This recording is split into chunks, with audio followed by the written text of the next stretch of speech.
Michael, do you know my Saturday morning rituals? I believe you go play. That's what I was taught. Yeah, you nailed it. What sport? He's miming it accurately, but he doesn't know the name off the top of his head. I want to say frisbee golf, but it's not frisbee golf. It's close. Wow, we should just sit here. Great. We'll just sit here until I can get it. Yeah, you go play. It's really good. It's like supreme. Ultimate frisbee. Ultimate, yeah, great. Ultimate frisbee. You know, it's only recently that it can be called ultimate frisbee. Oh. Like the actual league. I think frisbee... Oh, frisbee is a trademark name. Exactly. I think now they got it, or it became unprotected or something. So now it's ultimate frisbee, but it used to just be ultimate. Ultimate. Yeah, that's what it was. At least the professional level, or it was whatever. Like it was implied that what it was. Yeah, you just said ultimate. There are a lot of names. Maybe this is the banter. I don't know where you're going. Okay, yeah. But there are a lot of names that were trademarked. Oh yeah. And then went into unprotected. Aspirin used to be trademarked. Yeah. Dumpster. Ooh, I did not know dumpster. It was trademarked. Google, of course, is, but you use it, hey, I Googled something. So probably Coke in the South. Probably so. No, that's great. That's a great direction. I was going to say, I got into, this is like, it was a great weather for frisbee. Who thought that August, it's like 80. It's like wonderful. Yeah. This, again, don't know where you're going with this, this banter, but I thought about discussing as a banter. It's bizarre. If someone had said that someone is altering our climate, I would say, going the other way. Because it has been such a weird summer. It's been crazy rain, crazy rain. Lightning's insane. Okay. Were you there when we were talking about lightning? I don't know. Maybe 2 nights ago, probably Tuesday night. Yeah. I was outside. I saw the whole sky light up as if it were daytime. Like I could see everything. I was like, holy moly. But no lightning. And what I was doing was we had scraps. They're like fat and stuff. Yeah. We put those at the edge of our tree line. There's some animal that eats that. Yeah. Don't want to put those down the drain and stuff.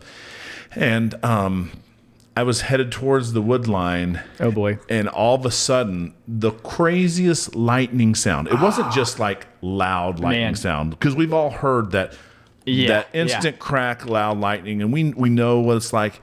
This sounded like a cosmic-sized deep oil fryer lightning going off, like bubbles of lightning. Wow. And it was the weirdest noises from my sky I've heard in my life.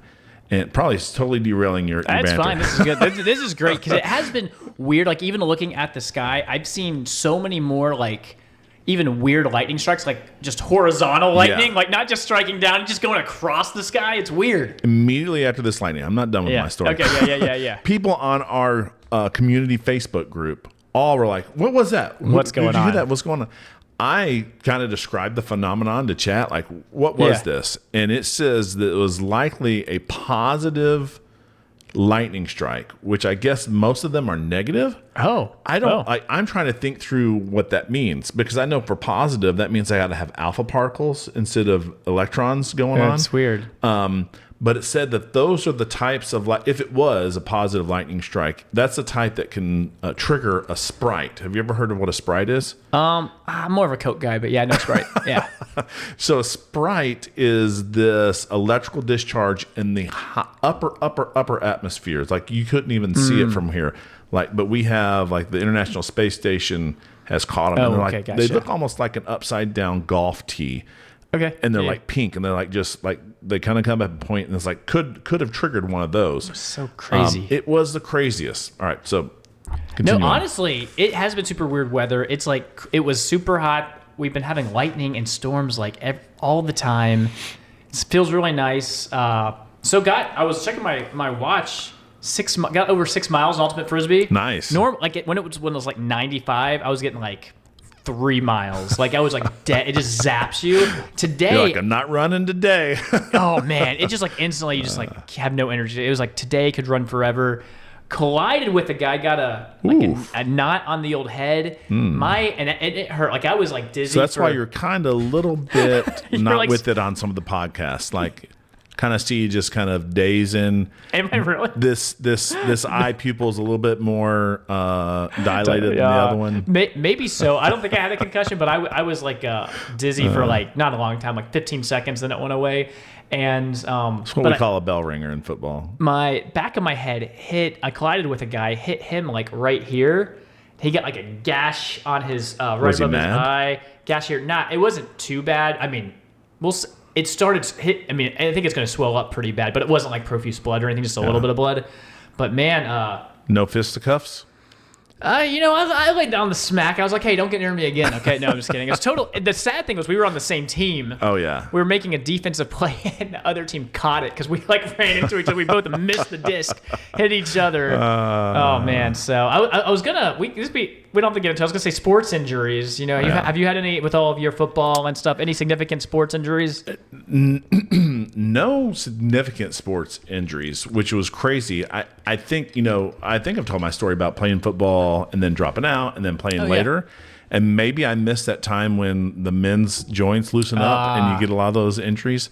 In the 9th grade, we were lifting weights after school. This is probably January. Basketball season is afoot. Yeah. And me and this other football player, like, let's go lift weights, a guy that went to my church.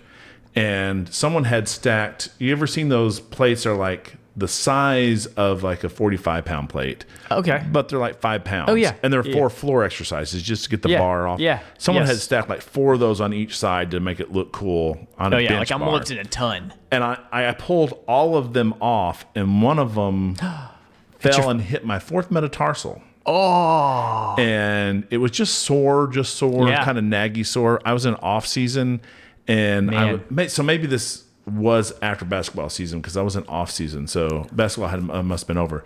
I remember did you ever do the dot drills? Like it's like, yes. You know what I'm talking about? I didn't do a lot, but I know them. Yeah. So I was doing those, and like one of those is like where you're on your right foot and you're doing a pattern. I was like, man, my foot is really sore.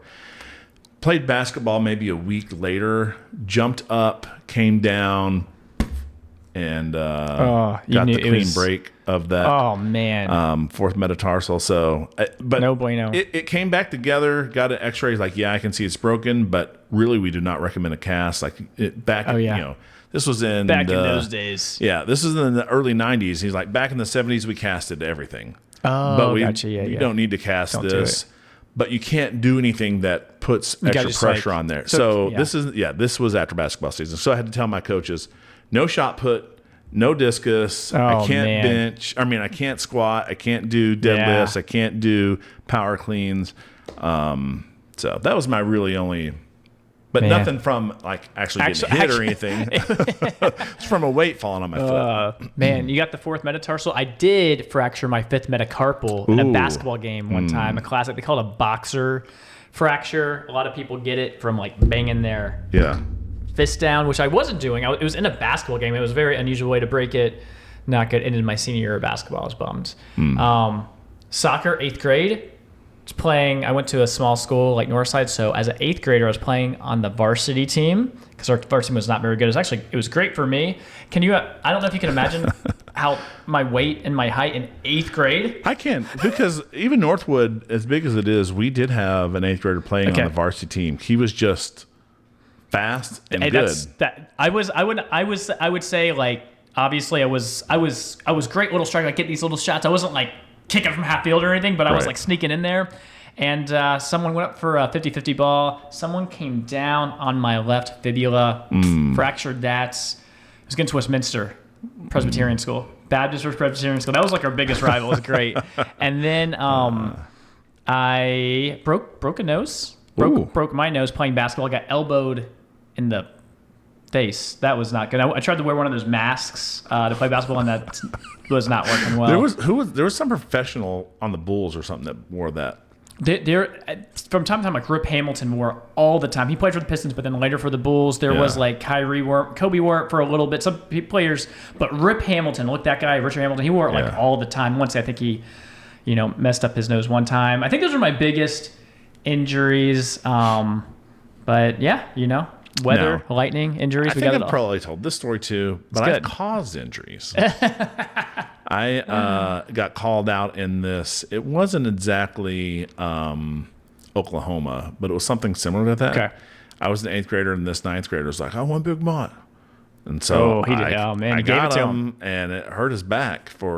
He didn't play football after that. Wow. Like, he walked and stuff, but he's just like, his parents were probably like, yeah, you don't need to play You're football done. with this back Well, injury. I will say, I know we're like running long on this banter, but one, this is great because this just gives you insight to my pettiness and passive aggressiveness.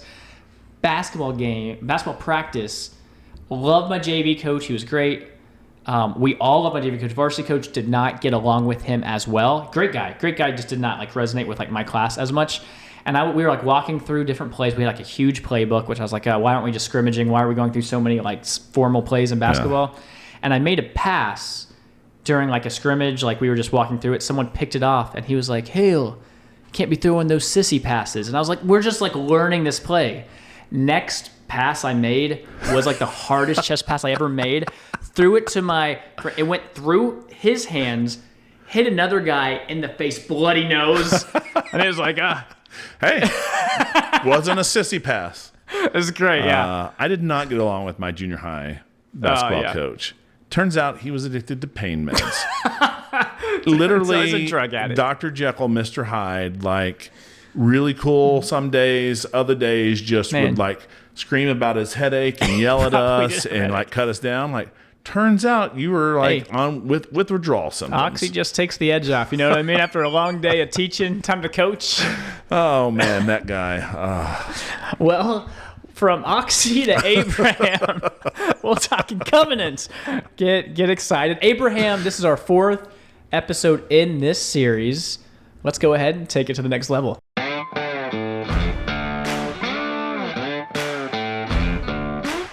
From the heart of the Low Country in South Carolina, it's the Take 2 podcast, where we take theology to the next level. All right, so we read through. That's right, yeah. In chapter 12, but I thought maybe we should have an episode, and I think we've covered the covenants maybe as a series before, but maybe just do a quick look at the Abrahamic Covenant, and that will kind of cover. If we're kind of going through the life of Abraham, future times we'll kind of brush over those two because this covenant gets repeated multiple times, and there's like some slight variations in it as it's told different times. Are you saying the Abraham Covenant is important? I would say the Abrahamic Covenant is the most important covenant. Wow. Yeah. And strong. I would say that because it is what gives life to the new covenant. Yeah. It's out of, the new covenant finds its roots in the Abrahamic covenant. So in one sense, we only have the new covenant because of the Abrahamic covenant. Abrahamic covenant foreshadows the Messiah who's coming. It's like all these covenants just get like narrower or narrower. So you got Abram, and then it like kind of like funnels down. Okay, we start getting a nation with Moses. Yeah. And then like with David, okay, now it's king. It's like you start getting like these clues and these hints, and it's so great. Like looking back on it, I know it probably was great for them as well. But it's like being able to see like all of this like unravel or come together is a better way to put it than unravel. Everything just really come to fruition. So, because really, I like this main point. Everything from Israel's history to the arrival of Christ and the inclusion of the Gentiles hinges on this promise, and all of that's like baked in there in more shadowy form, but that's great that it's there from the beginning. It is from the beginning. And you wonder how the Jews missed it. How, because it's there. Yeah. It's there. And the first time that there was an assassination attempt on him was because he's mentioning the Gentiles and how they're going to be welcomed in. And that's what they got. And he was using Scripture. Yeah, Isaiah. He was using Scripture. That is insane. All right, so we kind of read through these verses already, Genesis 12, but let's quickly review them. Go forth from your country and from your relatives and from your father's house to the land I will show you. Now here's where we get to the covenant. And I will make you a great nation. I will bless you. I will make your name great, and so you shall be a blessing.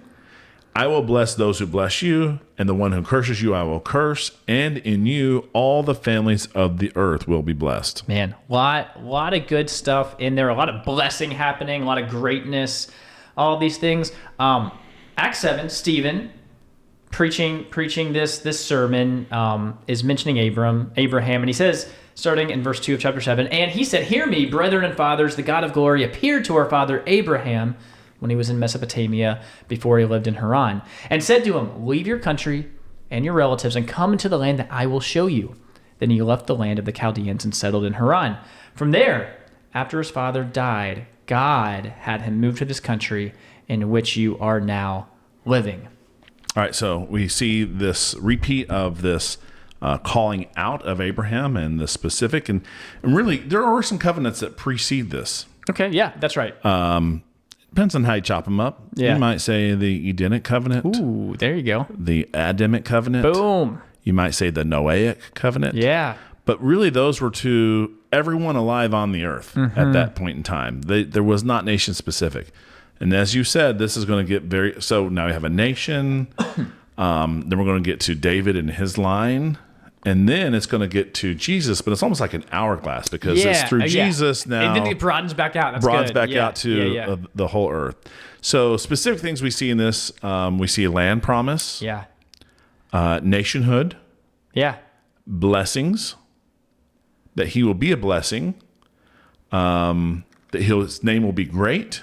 And all the people will be blessed through him. Man, that is good. All those things are very, very important. And God kind of comes through in all of these areas. It's not like you have to like pigeonhole and say, this is how we read it. It's like, man, all of these things, so great. Of utmost importance is God is saying, hey, this is what I'm doing. It's not saying, hey, work really hard, Abraham, you got this. It's like unilateral initially. I'm making it happen.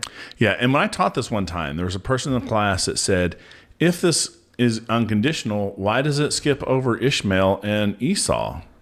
And I was so puzzled because it was such a weird take. I was like trying to think about how to answer it. But I think I came up with the right answer. It was just like such a left field question. Boom. But I was like, well, the unconditionality is that through Abraham's descendants, he's bringing about this promise. And because he's saying like, hey, that wasn't blessings for everybody. Right. Okay, right, gotcha. right. I was like, but and it's honestly, anyway. Yeah, but through his descendants, he's going to bless all the nations. Like that's not going to stop. So you want to be a bad actor? Yeah. You want to be a bad actor? That's fine. You can step yourself outside the goodness here, but through this it's going to still happen. And you look at Ishmael was blessed. No, I was going to say that too. It's like he was prolific with his. I mean, obviously, his line. He had a great nation. Esau became a great nation. That's right. That's right. Yeah. Eventually, they were cut off because of how they treated Israel. But yeah. All right. So we do get a little smidgen of this repeated in Genesis 13. We didn't spend a lot of time on Genesis 13. We did not. But after they split apart, God tells this in verse 14. He says, "The Lord said to Abram, after Lot had separated from him, now lift up your eyes and look from the place where you are, northward, southward, eastward, and westward. For all the land you see, I will give it to you and your descendants forever. I will make your descendants as the dust of the earth, so that if anyone can number the dust of the earth, then your descendants can be numbered.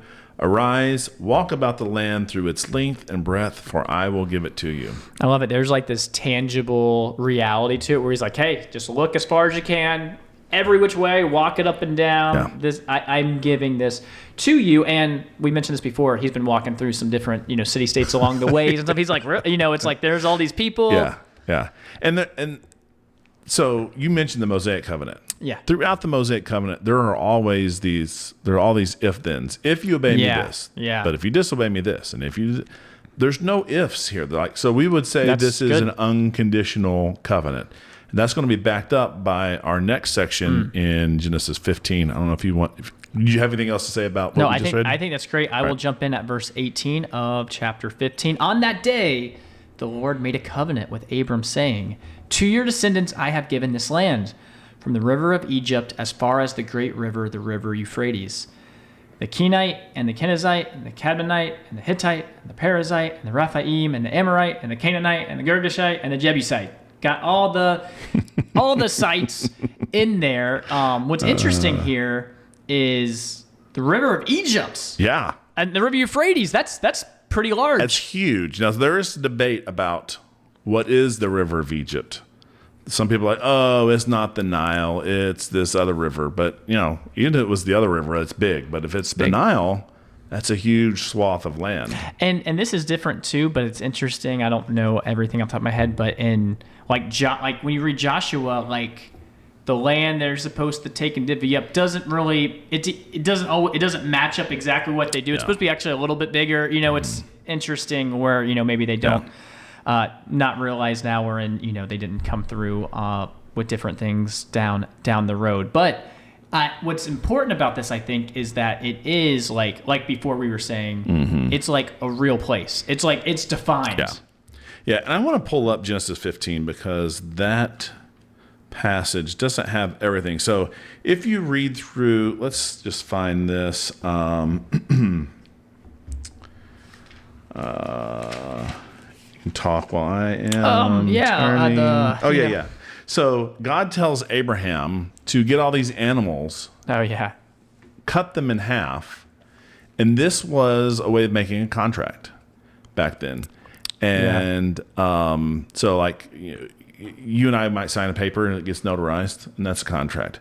Here, they would get some animals, cut them in half, and then two people would walk down the middle of the animals. And basically they're saying, hey, if I don't keep my side of the bargain, let me be done as these animals is cut in half. I love that picture because it maybe that's why things aren't so binding today. It's like you just sign your signature. Who cares? But it says in verse 12, now when the sun was going down, a deep sleep fell upon Abram, and behold, terror and great darkness fell upon him. God said to Abram, know for certain that your descendants will be strangers in a land that is not theirs, where they will be enslaved and oppressed 400 years, but I will also judge the nation whom they serve, and afterward they will come out with many possessions. As for you, you shall go to your fathers in peace. You will be buried at a good old age. Then in the fourth generation they will return here, for the iniquity of the Amorite is not yet complete.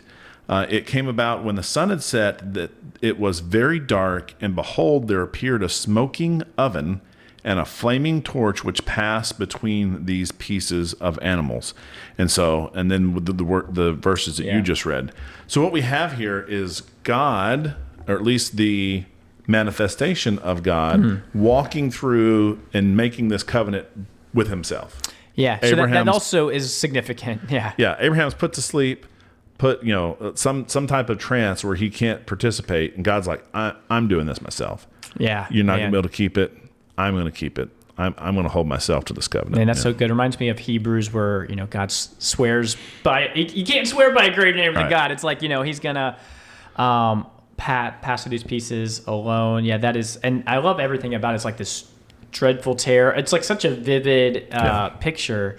And so we keep going a couple chapters later to Genesis 17, 1 through 14. As we continue to read about this covenant. I'll start reading in verse 1. It says, now when Abram was 99 years old, the Lord appeared to Abram and said to him. So let's do the math real quick. I know we've done this in the past. Yeah. Previously, we read that he was 75. When he left Haran. 24 years later. 24 years later, the Lord appeared to Abram and said to him, I am God Almighty. Walk before me and be blameless. I will establish my covenant between me and you, and I will multiply you exceedingly. Abram fell on his face, and God talked with him, saying, as for me, behold, my covenant is with you, and you will be the father of a multitude of nations. No longer shall your name be called Abram, but your name shall be Abraham. For I have made you the father of a multitude of nations. I will make you exceedingly fruitful, and I will make nations of you. The kings will come forth from you. I will establish my covenant between me and you and your descendants after you throughout their generations for an everlasting covenant, to be God to you and to your descendants after you. I will give to you and to your descendants after you the land of your sojournings, all the land of Canaan, for an everlasting possession, and I will be their God. God said further to Abraham, now as for you, you shall keep my covenant, you and your descendants after you throughout their generations. This is my covenant which you shall keep between me and you and your descendants after you. Every male among you shall be circumcised, and you shall be circumcised in the flesh of your foreskin, and it shall be the sign of the covenant between me and you. And every male among you who is 8 days old shall be circumcised throughout your generations. A servant who is born in the house, or who is bought with money from any foreigner who is not of your descendants. A servant who is born in your house, or is bought with your money, shall surely be circumcised. Thus shall my covenant be in your flesh for an everlasting covenant. But an uncircumcised male who is not circumcised in the flesh of his foreskin, that person shall be cut off from his people. He has broken my covenants. Very good. I'll take a probably similar as long of a read, Galatians 3:16. Now the promises were spoken to Abraham and to his seed. He does not say, and to seeds, as referring to many, but rather to one, and to your seed, that is Christ. And I heard recently a podcaster talking about this in the plural versus singular. Yeah. And it's like, clearly, the seed is one of those words like sheep. And so it could be singular or plural. And I guess it was that way in the original language. I'd have to look at it in the original language to know. I'd be curious to see if it's that way. But the point that was being made here was Paul's making a theological point that ultimately is fulfilled in one seed, but there was a way of understanding it to his descendants as well, right? It's right. To all of his descendants, but ultimately it is the promises are yes in Jesus Christ. That's right. And of note too, it's like, man, this sign of the covenant, circumcision, it lines up with that to seed. It's like this is what's going to happen. Yep. All right. So content of this is promises of many nations and kings from Abraham. Now, we've been calling Abraham really all along. We've slipped in a few Abrams every now and then. We don't have to do that anymore because now his name is changed to Abraham. Finally. Yeah. And then we see the seed promised. You mentioned circumcision. Probably should do a deep dive on that sometime. I know people really want to. I would have to do an 8-part series. Yeah. And it is a conditional element. So we do see like, hey, if you want to be kind of a part of this covenant, circumcision is the sign of that. That's right. Yeah. Physical covenant. We had a question recently on one of our shorts about the will of God. And the question was like, how could Moses be the chosen leader through God's will, but then he's almost killed? Oh my goodness. What a crazy passage. Right. And I was like, and my response was basically, I think this demonstrates sovereign will and moral will to a T. God's sovereign will, Moses is going to lead the people out. God's moral will, you're going to follow the covenant. And if you don't, you can choose to not follow it, but that's going to come with consequences. And it's not really clear to me whether it was Zipporah or Moses, like which one of them chose not to. Like Zipporah finally does the circumcision and like throws the foreskins at him and is like, you're bloody husband to me or something like that. There's some like idiom. I don't know. There's something that's like hard to really understand there. That is very interesting. Yeah. Great. So we keep going. It's like you can't miss it. You know what I mean? It's like, hey, if you forgot, just keep reading for 2 chapters or 3 and you're going to hit it again, right? Yeah.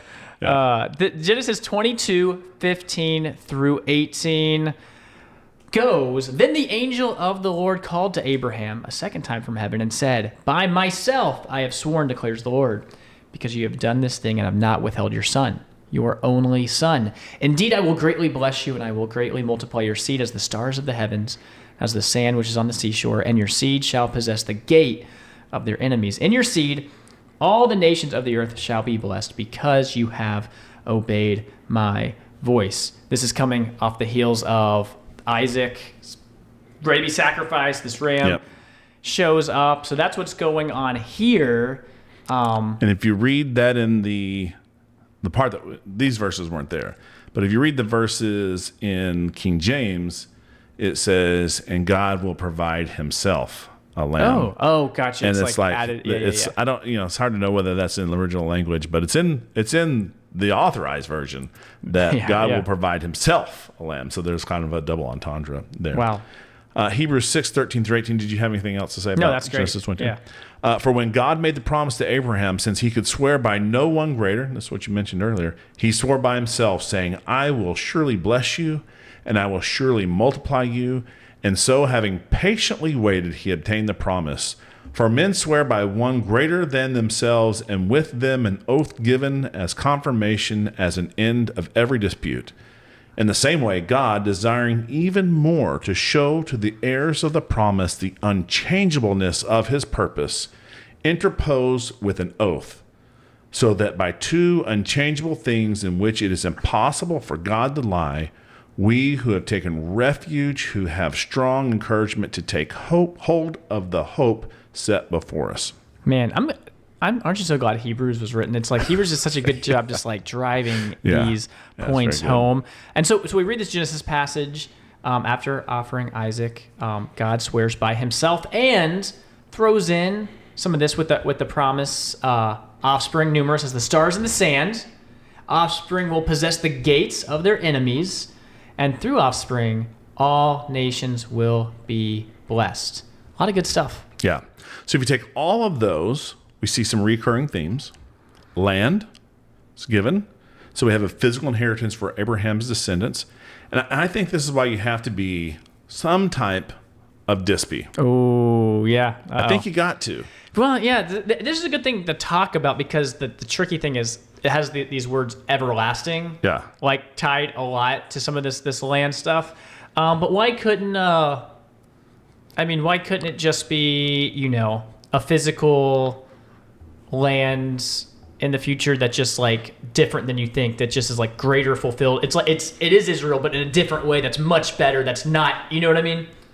Yeah, so I think I know what you mean. So what you mean is Jesus, a Jew, correct, yeah, is going to come down and rule from Jerusalem, and maybe his immediate capital of the whole world is going to stretch from the Nile to Euphrates, and he'll rule the whole world from there.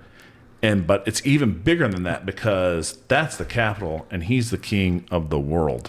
Yeah, not to quote Leonardo DiCaprio from maybe because Titanic. I'm trying to think like so. Nice, and I don't want to derail. So this is better for a different time if we've got too much to get through. But that's good. Looking at Amil or would they be like, no, Jesus, he's not Jewish and not going to be a king, and you know what I'm saying? Like I don't think that's what they. I think they would. I mean, maybe they're spiritualizing it by not having the millennial reign, but wouldn't they say it will reign over the whole new heavens and new earth, or they would say no? So will Jesus reign over all the new heavens and new earth? Yeah. Okay, yeah. So that's why I'm missing like what the other than it being the millennial reign physically before the end, but like what's the difference? That's what I don't understand. Oh, you're saying what's their qualm this with that? could be fulfilled in eternity. Correct. Rather than in the millennial reign. Correct. Oh, yeah. I mean, is that what they? I mean, I don't know. Potentially, but it seems like in eternity, you only have saved people there. So it's like, it's kind of a given. Like to me, it seems somewhat anticlimactic for this. And if we were to look at the Davidic covenant, hey, you're going to have someone who reigns on the throne forever. Because so what you're saying is pre-mill. There's going to be like death. There's going to be sinners, and that's like more compelling because of this. It's like when he reigns, there's going to be some bad stuff going on, and that's just like, he will reign and set the world straight. Yeah, he'll be a benevolent dictator. Yeah, the best form of government. Perfectly that's benevolent dictator. Yeah. And there will be people who will rebel, but they will, face justice. The justice. Yeah. And essentially, that's the biggest difference between. Because that's what I always hear. It's like, this everlasting land that Amil like spiritualizes it versus physical. But I would feel like they would think the new heavens and new earth is like a physical place too. But yeah, I do think new heavens and new earth is physical. Yeah. So that's what I always get confused about. Because then it would be everlasting. I don't know. It's you know what I'm saying. So anyway, these are thoughts I just have. But then it's the whole world. Okay. So why would you say the Jews have this? So in eternity, all the Jews have to stay here, and the Goyim get the run of the rest of the place. Get everywhere else. Yeah, I don't know how all that is going to be interesting. Just with And it's, will the new heavens and the earth have the same geography? Right. Yeah. That's a good point. Yeah. A lot of unanswerables. Land. Land. All right, and sea. Yes. Seed. One of my land, two of my seed. Sorry. So there's going to be both physical descendants of Israel, and then there's the singular seed of Christ. Yeah. And then the blessing to all the nations, gospel is going to go to the Gentiles. We see that clearly in Galatians 3:8. The scripture foreseeing that God would justify the Gentiles by faith, preached the gospel beforehand to Abraham, saying all the nations will be blessed in you. So those are the three kind of big buckets for this land. Nice. Descendants and blessings to the nations through Jesus. Great. And so if we're, doing a little sneak peek ahead, trying to connect this to the Davidic covenant, this is always interesting. In 2 Samuel 7, word covenant's not used. Yeah. We do read covenant in the book of Psalms, right, yeah. But you can have a covenant without, just like anything else. You don't need to. Right. Some people will a be verbal like, contract is a contract, even if you don't say this is a verbal contract. That's right. So you look at the Davidic covenant, look at the promises. There's a perpetual dynasty. Mm-hmm. Okay, it's gonna have a son who's gonna build God's house. And there'll be a throne that's not just any throne, but an eternal throne. Yeah. And you think this son who will build God's house is a double entendre? I mean, yeah, seems like, yeah. With a close hand and then also yeah. I like that. Yeah. Connection: the king's promise to Abraham are narrowed to the line of David, and messianic expectation is sharpened. I mean, isn't that crazy? Like everyone from the non's like. I'm under people like, yes, I'm the tribe of Judah. Like this is like the kid. This is Yeah. Like, I'm in Dan. Yeah. Oh, come on. I think the best. You have all these movies about the life of Christ. Yeah.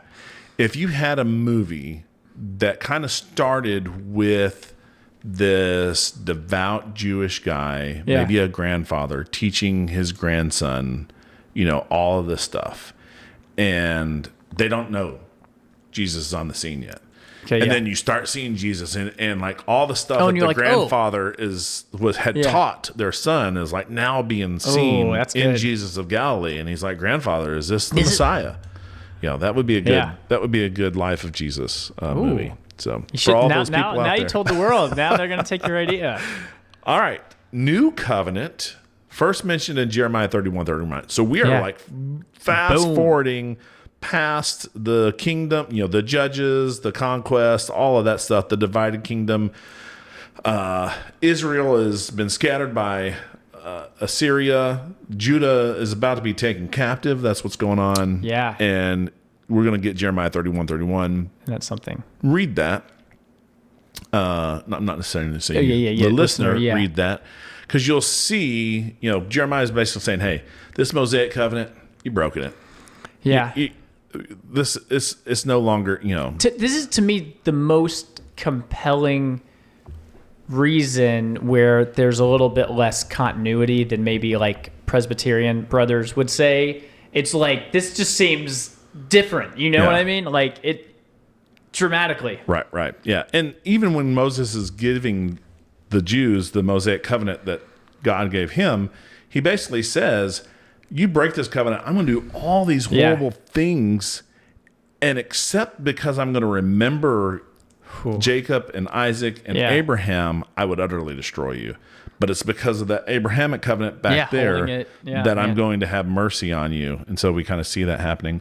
But through the new covenant, and this is mentioned in lots of different places, Jeremiah 31:31, Luke 1:68-73, Galatians 3:26-29, we're going to see that the land, and now this is going to say new heavens and new earth.